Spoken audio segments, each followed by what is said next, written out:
बिस्मिल्लाहिर्रहमानिर्रहीम। अस्सलाम वालेकुम नाजरीन, किसी की ज़िंदगी पर बीती एक सच्ची कहानी के साथ एक बार फिर आपकी खिदमत में हाजिर हैं। नए आने वाले दोस्तों से गुजारिश है कि अगर आपने अभी तक चैनल को सब्सक्राइब नहीं किया तो बराए मेहरबानी चैनल को सब्सक्राइब कर लीजिए। चलते हैं आज की कहानी की तरफ। आज से 30 बरस पहले की बात है जब मैंने LLB का इम्तिहान पास किया और अपने शहर की पहली वकील खातून बन गई। BA के बाद जब मैंने मुलाजमत शुरू की तो तब एक दोस्त के मशवरे पर मैंने LLB का इम्तिहान दिया और बहुत अच्छे मार्क्स में कामयाब भी हो गई। डिग्री हासिल करने के बाद इसी दोस्त के शोहर के चैम्बर में, जो कि ख़ुद भी एक वकील थे, मैंने प्रैक्टिस शुरू कर दी। शहबाज भाई ने मुझे बहुत हिम्मत दिलाई और कोर्ट में मुझे बहुत तहफ़्फ़ुज़ दिया और बिल आखिर वो वक्त आ गया जब एक कामयाब वकील की शनाख्त से मैंने अपना चैम्बर बना लिया। मेरी प्रैक्टिस खूब चल रही थी। इन्हीं दिनों मेरे पास एक अजीबो गरीब केस आया जो आज आपसे बयान करने जा रही हूँ। एक रोज़ मैं अपने दफ्तर में बैठी मुकदमे की तैयारी कर रही थी कि एक शख्स अपने दोस्त इम्तियाज़ का मुकदमा लेकर आ गया। इम्तियाज़ पर कत्ल का मुकदमा दर्ज हुआ था। इसके हाथों अपनी महबूबा का कत्ल हो गया था। मैंने केस की तफसील सुनी और फिर मुकदमा ले लिया। अगले रोज़ मैं अपने मुवक्किल से मिलने गई। इसने बताया कि इसने जानबूझ कर शानजे की जान नहीं ली। वो किसी को कत्ल करने के इरादे से वहाँ नहीं गया था, लेकिन हालात ऐसे हो गए थे कि वो हालात की हथकड़ियों में जकड़ा गया। दरअसल शानजे इम्तियाज़ की मामूज़ात बहन थी। दोनों में बचपन की मोहब्बत थी। बचपन मासूम होता है, इस वक्त मोहब्बत के मायने का भी इल्म नहीं होता। लेकिन जब शानजे 16 साल की हो गई तो वो इम्तियाज़ से शर्माने लगी। इम्तियाज़ ने बताया कि वो बचपन में डरपोक सा लड़का था। जब इसकी ये मामूज़ात इसे चाहत भरी नज़रों से देखती थी तो वो डर जाता और मुंह दूसरी तरफ फेर लेता। सच है कि लड़कियां जल्द समझदार हो जाती हैं, तभी प्यार की बातें इन्हें लड़कों से ज़्यादा जल्दी समझ में आने लगती हैं। जब इम्तियाज़ 18 साल का हुआ तो वो करीब शहर की एक फैक्ट्री में मुलाजिम हो गया। अब सिर्फ छुट्टी के दिनों में ही घर जा पाता। शानजे के जज्बात से वो कतई नावाकिफ़ था। इसे बस कमाने और अपने घर के हालात सुधारने की धुन थी। इस मर्तबा जब वो गाँव आया तो माँ ने कहा कि बेटा तुम बड़े हो गए हो और शानजे भी बड़ी हो गई है। तुमको तुम्हारी ममानी बहुत याद करती हैं, कभी उनकी तरफ भी चक्कर लगा लिया करो। वो माँ की बात का मतलब ना समझा कि वो क्या कहना चाहती है। अगले रोज़ मामू के घर गया तो इसे देखते ही शानजे खिल उठी। ममानी भी खुश हो गई। बोली, बेटा कहाँ रहते हो, तुम तो ईद का चांद ही हो गए हो। फिर शानजे की शादी के बारे में बातें करने लगी कि रिश्ते आ रहे हैं, मगर मैं चाहती हूँ लड़का अपने घर का हो, भला गैरों का क्या भरोसा। इम्तियाज़ की कुछ समझ में ना आया, जबकि लड़की की माँ इससे ज़्यादा खुले अल्फाज में और क्या कह सकती थी। वो घर गया तो माँ ने पहला सवाल यही किया कि शानजे की माँ ने तुझसे क्या कहा। कुछ नहीं माँ, उसने मासूमियत से जवाब दिया। कुछ नहीं? हैरत है, मेरे कान तो खाती रहती है। तभी मैंने इसे कह दिया था कि तुम खुद इम्तियाज़ से बात कर लेना, मेरी तो वो सुनता नहीं। पगले, मामी तुझे अपना दामाद बनाना चाहती हैं। अब बता, क्या तुझे शानजे पसंद है? इम्तियाज़ की मोटी अक्ल में अब सारी बात वाज़ह हो गई। वो थोड़ी देर चुप रहा, फिर बोला, हाँ माँ, मुझे शानजे पसंद है। बेशक तू मेरी इससे शादी कर दे, मुझे कोई एतराज़ नहीं है। अच्छा बेटा, अपने मामू को दुबई से आ लेने दो, मैं इससे बात करूँगी। वो अगले माह की 15 को आ जाएगा। इम्तियाज़ की माँ को अपने भाई पर बड़ा मान था कि वो इसकी ख्वाहिश रद्द नहीं करेगा, लेकिन जब आकिल दुबई से लौटा तो बहन की इल्तिजा को सुनते ही रद्द कर दिया।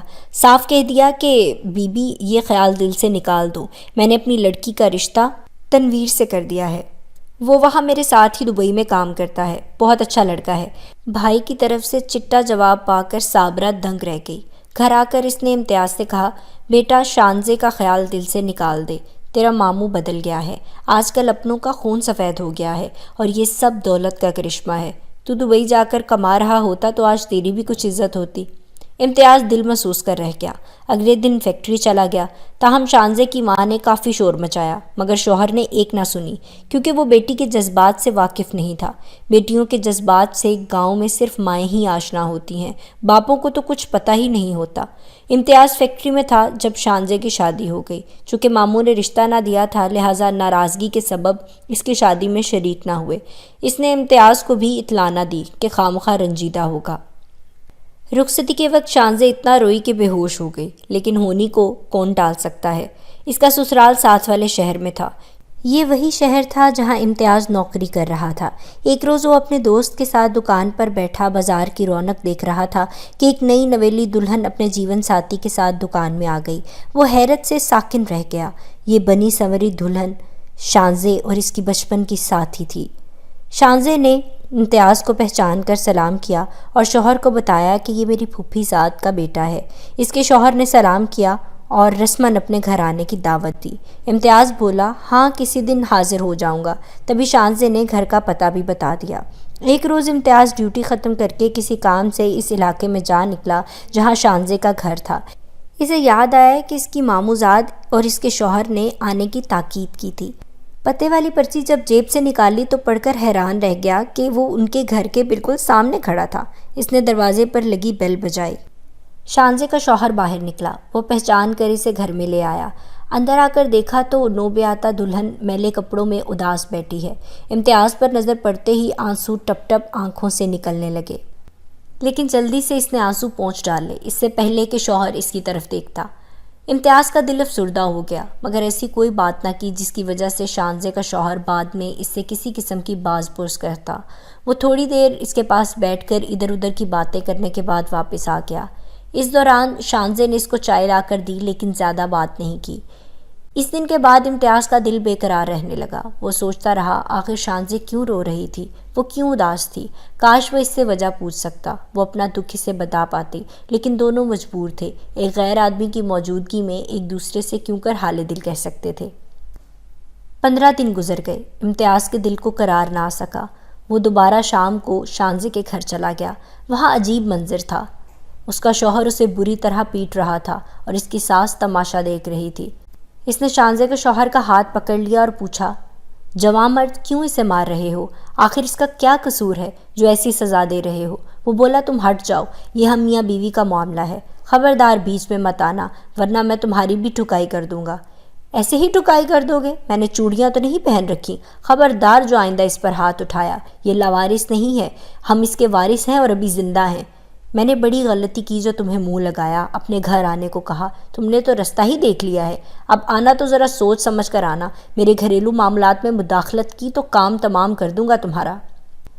یہ سن کر امتیاز طیش میں آ گیا اور اس نے اس کو تھپڑ مار دیا، جس پر شانزے خدا کے واسطے دینے لگی کہ امتیاز اس وقت چلے جاؤ، تم بیچ میں مت آؤ، میں جانوں اور میرا شوہر جانے۔ ساس نے بھی کہا امتیاز تم مداخلت بیجا کر رہے ہو اور اس وقت یہاں سے چلے جاؤ تو بہتر ہے، میں خود سنبھال لوں گی، بے فکر رہو۔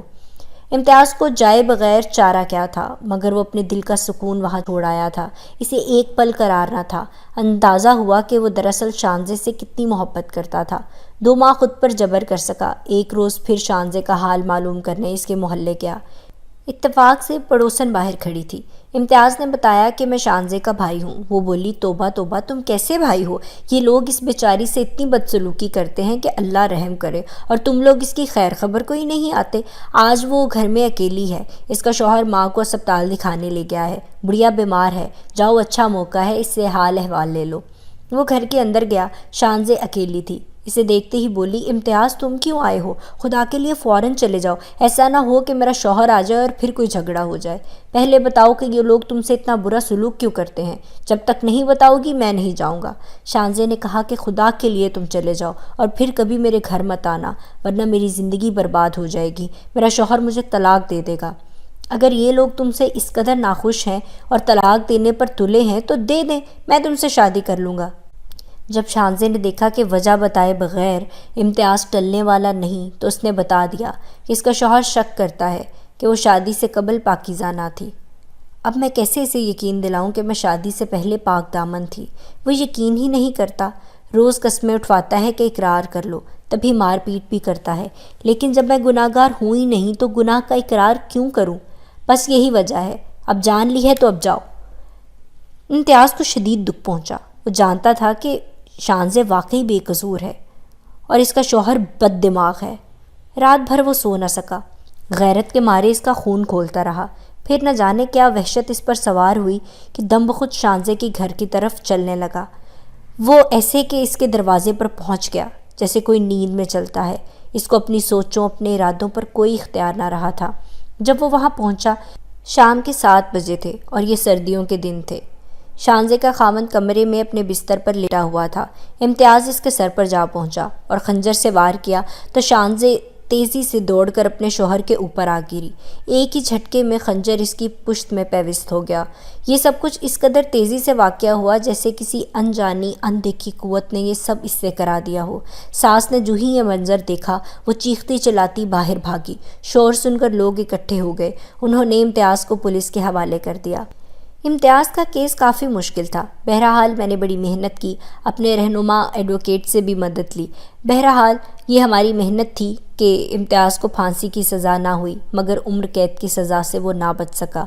जिन दिनों मुकदमा चल रहा था, कार्रवाई के दौरान इम्तियाज़ के हवास मुअत्तल रहते थे, जैसे वो बेहोशी की हालत में हो। इसको कुछ सुनाई देता था ना कुछ दिखाई।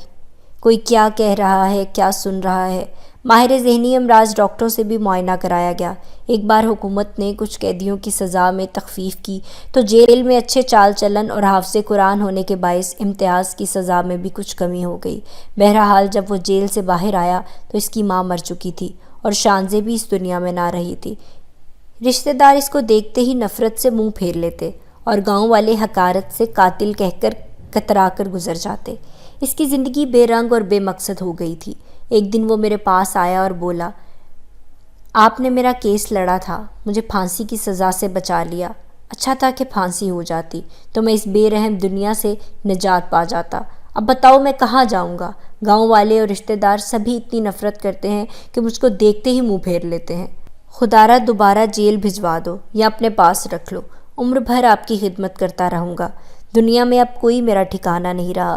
वो ज़िंदगी से मायूस होकर वाकई सही कह रहा था। जब इंसान को ये यकीन हो जाए कि इस दुनिया में इसका कोई नहीं रहा तो वो यही चाहता है कि ज़िंदगी से जान छुड़ा ले। मैंने कहा, इम्तियाज़ मायूस ना हो, अगर किसी को तुम्हारी ज़रूरत नहीं है तो मुझे वाकई एक ऐसे आदमी की ज़रूरत है जो मेरे छोटे मोटे घरेलू काम सर अंजाम दे। तुम अगर मेरे पास रहना चाहते हो तो रह सकते हो। वो मेरे पास मुलाजिम हो गया। बड़ी दिलजमई से तमाम काम सर अंजाम देता था। मेरे बाग की रखवाली करता, पौधों को पानी देता, गाड़ी साफ़ करता, गर्ज जो भी काम होता खुशी से करता। जब मैं कोर्ट से लौटती सब काम हो चुके होते। इम्तियाज़ हमेशा छत पर चारपाई डालकर सोया करता था। एक रोज़ वो बाग में ही सो गया। खुदा जाने कौन से पहर मौत का फरिश्ता आसमान से उतरकर इसको ले जाने आया। इसे सोते हुए जहरीले सांप ने काट लिया। वो बेहोश पड़ा था। अस्पताल ले गए मगर सांप का जहर असर कर चुका था। वो जाँ भर ना हो सका। कातिलों से नफ़रत की जाती है मगर जब तक वो हमारा मुलाजिम रहा इसने एक रोज़ भी हमें शिकायत का मौका नहीं दिया। वो बहुत रहम दिल और अच्छा इंसान था। खुदा जाने क्यों कर इससे कत्ल जैसा भयानक जुर्म सरसद हो गया। तो नाजरीन, ये थी आज की सबक आमोज़ कहानी। अगर आपको हमारी कहानी पसंद आई हो तो बराए मेहरबानी इसे लाइक कीजिए, शेयर कीजिए, कमेंट बॉक्स में अपनी राय का इजहार ज़रूर कीजिए और अगली कहानी तक के लिए मुझे इजाज़त दीजिए। अल्लाह हाफ़िज़।